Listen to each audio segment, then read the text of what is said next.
What's going on, everybody? TommyBagaloans, TommyBagaloans.com, out here with investor, realtor, lender, real estate extraordinaire, Real Estate Applegate. My name is Mike Applegate, aka Real Estate Applegate. I am the president of Straight A Properties in Chicago.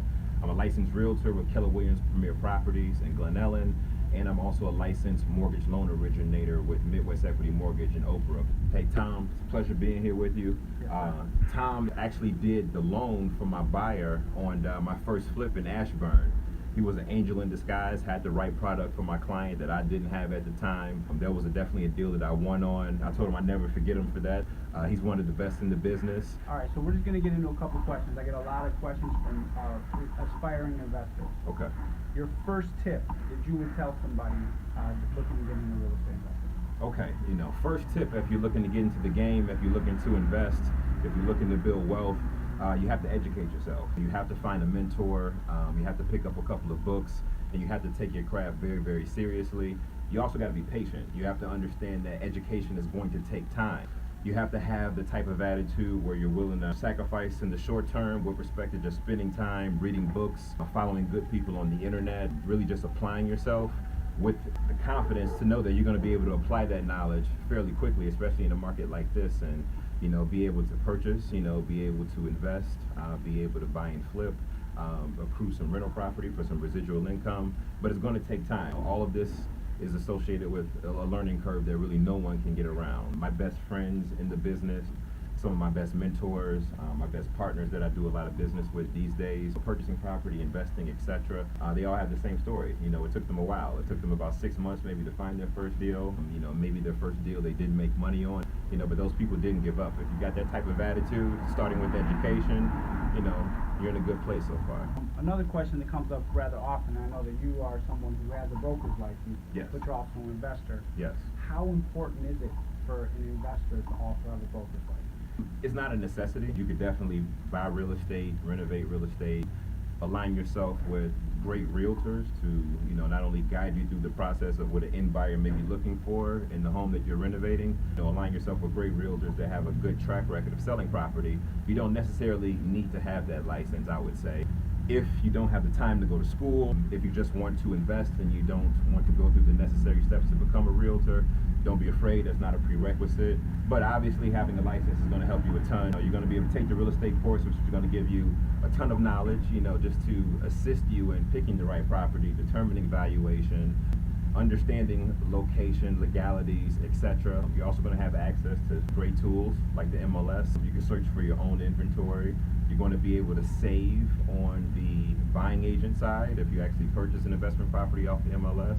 You're going to be able to save on the listing agent side when you list your own property. So you're going to be able to save thousands of dollars, if you do decide to go that approach. I would say it's only going to help, but it's not a requirement. It's going to put you in a situation where you have a competitive advantage over a lot of other investors that maybe don't have that license or that designation. So it's your choice, it's your preference. What else do you want to add to it? What's the 2 cents you'd like to throw in just about anything related to the subject? Man, the 2 cents that I like to throw in, maybe if I had to pick 2 cents, is decide if you really want it or not. If you want to get involved in real estate, don't jump in with your toe in the water. Jump in full force. And if you do have a full-time job, there's still no excuse. The typical, individual with a job maybe gets off work 5 or 6 o'clock at night. You got between 6, 7 o'clock, all the way to 2 or 3 a.m. to educate yourself and immerse yourself in the business. And if I had to give another tip, that's sense number 1. Sense number 2, I would say, reach out to mentors. Reach out to individuals that invest. Get around those individuals. They'll show you the type of money that they're making. They'll show you some of the deals that they're closing. That's going to change your perspective. It's going to raise your consciousness as well. Sometimes we got to get around people that are doing it just like I did. They show you checks and you're like, just surprised, with all the money, that they've made with very simple investments. I would suggest anyone that's curious about getting involved is make some new friends. Maybe they'll let you in, on some of the business, that they have for that month or some of their accomplishments from that year. And if you really want it, if this is something that's necessary for you and your family, or if you just want a different life or a little bit more freedom, it's definitely going to inspire you. So I would say that's probably tip number 2. So as far as your personal preference on investment intention, Yeah. are you more in regards to investing for cash flow or investing for appreciation and capital gains? Great question. Well, when I first started buying property, as communicated before, he actually found the buyer for my very first flip about 2.5 years ago in Ashburn. This guy knocked on my door, had the perfect product for these buyers that really, really wanted the home. I needed this product to close on this particular property, so he was right on time. With respect to strategy, I started buying, renovating, and flipping to accrue, capital to be able to buy and hold. That's what I would suggest for an individual that may not have as much capital. Get with a mentor, buy smart, educate yourself so that you make sure that you win on that project. But when you have $30,000, $40,000, $50,000, to play with, essentially, you have money for the down payments required for the buy and hold properties. Non-owner occupied investment property is going to require at least a 15% down payment. So that's a big chunk of change if you're buying $200,000 or $300,000, 3 or 4 units in Chicago. You want to be able to build the capital, store all of the cash as possible, save money from your 9 to 5, etc.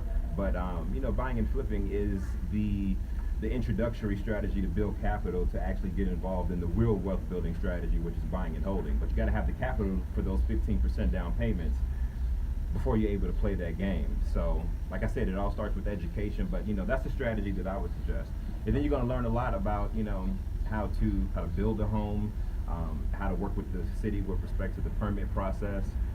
You're going to build relationships with contractors through your first couple of flips, and when it's time to buy and hold, you've seen everything before, and it's going to be a lot more simple. Dealing with contractors, do you have any quick tips for the people that want to know about dealing with contractors? Man, try to find a contractor where they came via a referral from someone that is heavy in the game. You've seen their work.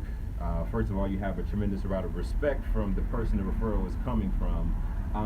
You definitely want that referral base. I really wouldn't recommend just looking on Yellow Pages or calling random contractors. You want to make sure you work with someone that has worked with someone that you respect, first and foremost. And you want to interview your contractor. You want to see how many jobs that they have going on right now. Are they actually going to put the attention toward your project, or are they spread too thin? Part of the interview process for myself now is, if I'm working with someone brand new, I want to see your work. What projects do you have going on right now that I can actually physically see, from maybe the beginning stages, the middle stages. I want to see how you clean up your final punch list. I want to see how you finish, your attention to detail. I need to physically see it and not hear it from you or see it on the website. That's very important as well. So just vetting them for the amount of projects that they have going on and physically seeing, and coming from a referral base that you respect. You want to be as diligent as possible when it comes to picking your contractor. That's 70% of the flip. Finding the property is easy, especially if you're working with a person like me. I can find undervalued inventory. Finding the property is easy. Calculating your profit margin is easy if you execute, but having the right contractor could ruin all of that. So remember those tips. Sure. And great information. I appreciate the time.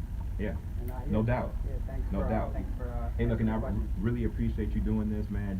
You're definitely, I consider someone as a partner. To get involved with anything involved in real estate. This guy definitely saved my ass on my first flip. So I won big, because of Tom. So make sure you guys reach out to him. He knows the lending business inside and out.